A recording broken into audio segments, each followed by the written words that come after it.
साथियों नमस्कार। आज हम प्रश्नावली 3.2 के प्रश्न करेंगे और इससे पहले के जितने भी वीडियोस है वो सारे मैंने प्लेलिस्ट में डाल दिए हैं, तो आप प्लेलिस्ट में जाओ और सारे वीडियोस जो है आराम से देखो। तो देखो यहाँ पर जो हमारा पहला प्रश्न है वो है निम्नलिखित प्रश्नों में से प्रत्येक प्रश्न का उत्तर दीजिए। तो इसमें पहला प्रश्न है कार्तीय तल में किसी बिंदु की स्थिति निर्धारित करने वाली क्षैतिज और ऊर्ध्वाधर रेखाओं के क्या नाम है। ठीक है, तो देखो हमारी जो सबसे पहली वीडियो है यानी इंट्रोडक्शन वाली वीडियो, उसमें मैंने बताया था कि जो कार्तीय तल होता है उसमें दो रेखाएं होती है और दोनों रेखाएं एक दूसरे पर लंब होती है। जैसे ये जो पहली रेखा है इसे हम क्षैतिज रेखा कहते हैं और ये जो क्षैतिज रेखा है इसे हम एक्स अक्ष भी कहते हैं। ठीक है, और इसके लंब यानी 90 डिग्री कोण पर एक रेखा और होती है, ये जो रेखा होती है ये ऊर्ध्वाधर रेखा होती है। ठीक है, और इसे हम क्या कहते हैं, वाई अक्ष भी कहते हैं। समझ गए?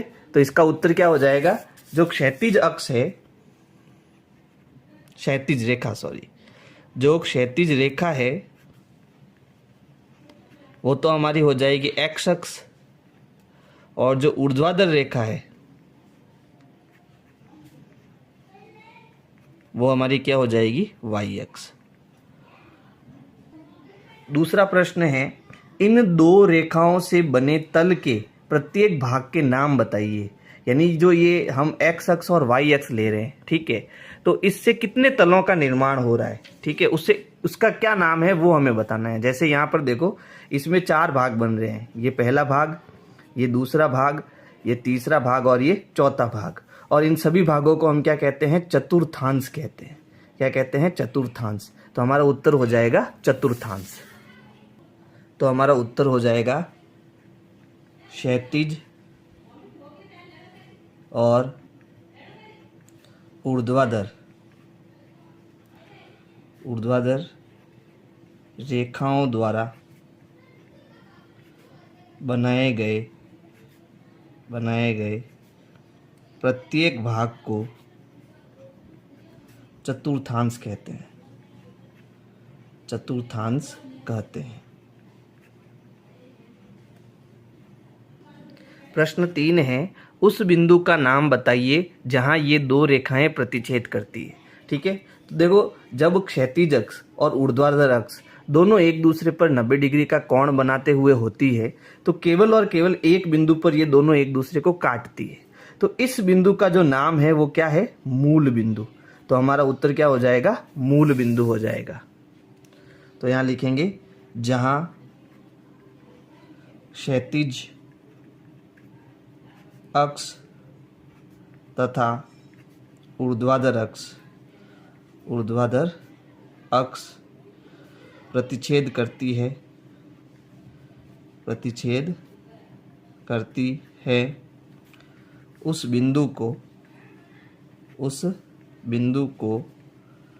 मूल बिंदु कहते हैं।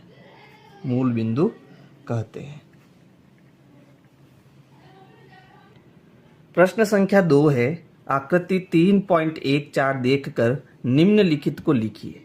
यानी यहाँ पर जो है एक कार्तीय तल है और इसके अंदर जो हमें कुछ बिंदु दे रखे हैं, इन बिंदुओं के हमें क्या बताने हैं, निर्देशांक। तो देखो किसी भी बिंदु के निर्देशांक कैसे बताते हैं, तो यहाँ पहला है बी बिंदु का निर्देशांक हमें बताना है। ठीक है, तो इसके लिए आपको क्या करना है, मूल बिंदु से पहले एक्स अक्ष पर चलना है और फिर वाई अक्ष पर चलना है। यानी पहले क्षैतिज चलना है, अगर बिंदु इधर है तो इधर चलना है, बिंदु इधर है तो इधर चलना है। कहाँ से चलना है, मूल बिंदु से। अगर बिंदु ऊपर है तो ऊपर जाना है और बिंदु नीचे है तो नीचे जाना है। यानी पहले क्षैतिज चलना है फिर ऊर्ध्वाधर चलना है। ठीक है, तो यहाँ पर बात हो रही है बिंदु बी की। तो ये बिंदु बी कहाँ है, तो मूल बिंदु से हम बाईं ओर जाएंगे। कहाँ तक जाएंगे, जहाँ पर ये बिंदु है। तो ये बिंदु कहाँ है, -5 पर है। यानी एक्स अक्ष पर ये कहाँ पर है, -5 पर है। अब -5 से कितना ऊपर है, तो ऊपर की ओर जाएंगे तो देखो ये कहाँ पर आया, +2 पर आया। ठीक है, तो इसके निर्देशांक क्या हो गए, -5 और 2। यानी मूल बिंदु से पहले -5 चलेंगे फिर ऊपर +2 चलेंगे। यानी पहले हमें x चलना है फिर y चलना है। यही निर्देशांक ज्ञात करने का तरीका होता है। ठीक है, तो बिंदु B के निर्देशांक क्या हो जाएंगे, -5 और 2। ये हमारा उत्तर हो जाएगा। दूसरा है सी के निर्देशांक। तो सी कहाँ है, देखो यहाँ पर है, ठीक है।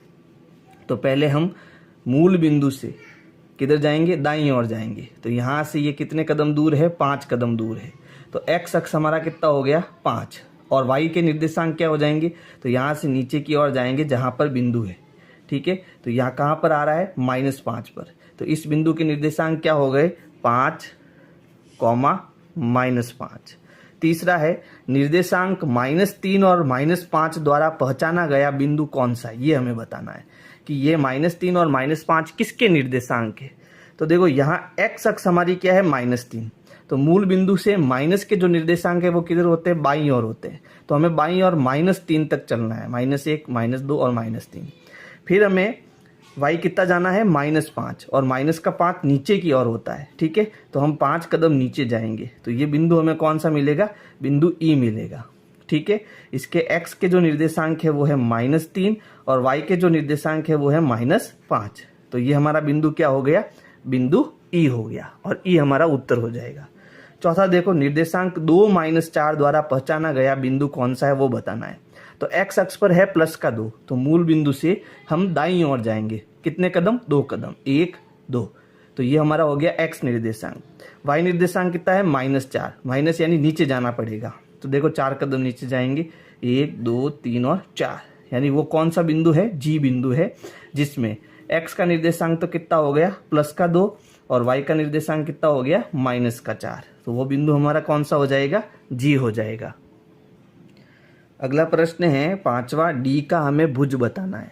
तो देखो पहले हम डी के निर्देशांक ज्ञात करते हैं। डी बिंदु कहाँ पर है, तो डी बिंदु जो है हमारा यहाँ पर है ना। अब देखो पहले इसके निर्देशांक क्या है, तो 0 से हम 6 कदम चलेंगे। तो x का निर्देशांक आएगा 6, और ऊपर चलेंगे तो y का निर्देशांक कितना आएगा, +2। तो इसके निर्देशांक हो गए 6 और 2। देखो x का जो निर्देशांक होता है उसे हम भुज कहते हैं, और y का जो निर्देशांक होता है उसे हम कोटि कहते हैं, ठीक है। तो यहाँ बिंदु डी का भुज क्या हो जाएगा, तो भुज हमारा कितना हो जाएगा, 6 हो जाएगा, ठीक है। अगर कोटि पूछता तो कोटि कितनी हो जाती, 2 हो जाती, ठीक है। अगले में देखो, बिंदु एच की कोटि बतानी हमें। तो हम एच के पहले निर्देशांक ज्ञात करेंगे। तो यहाँ मूल बिंदु से इधर ये कितना कदम जा रहा है, -5 जा रहा है एक्स पर, और वाई पर नीचे कितना जा रहा है, -3 जा रहा है। तो एक्स निर्देशांक हो गया -5 और वाई निर्देशांक हो गया -3, और भुज हमारा क्या होता है, एक्स, और कोटि हमारी क्या होती है, वाई। तो कोटि कितनी हो जाएगी, -3 हो जाएगी। अगले प्रश्न में हमें बिंदु एल के निर्देशांक बताने हैं। तो देखो एल कहाँ है, यहाँ पर है एल बिंदु, ठीक है। तो यहाँ पर देखो पहले हम एक्स चलेंगे। अब देखो एक्स पॉइंट कहाँ है, यहाँ पर है। तो ना तो पॉइंट यहाँ जा रहा है ना उधर जा रहा है, यानी 0 पर ही है। तो एक्स का जो निर्देशांक है वो हमारा क्या हो गया, 0। लेकिन वाई का निर्देशांक ऊपर की ओर कितने कदम जा रहा है, 5 कदम। तो वाई का निर्देशांक क्या हो गया, 5। तो बिंदु एल के जो निर्देशांक है वो क्या हो जाएंगे, 0,5 हो जाएंगे। अंतिम है बिंदु m के निर्देशांक। तो यहाँ देखो m हमारा यहाँ पर है ना। और देखो पहले हमें x का निर्देशांक बताना है। तो x पर ये कितना कदम जा रहा है, -3 जा रहा है। लेकिन y पर ना तो ऊपर जा रहा है ना नीचे जा रहा है। इसका मतलब y पर ये कहाँ पर है, 0 पर ही है। तो इसके निर्देशांक क्या हो गए, -3,0। तो ये प्रश्नावली हमारी कंप्लीट हुई। अगर मेरी वीडियोज आपको पसंद आई तो लाइक करो, सब्सक्राइब करो, शेयर करो, कमेंट करो। Thank you.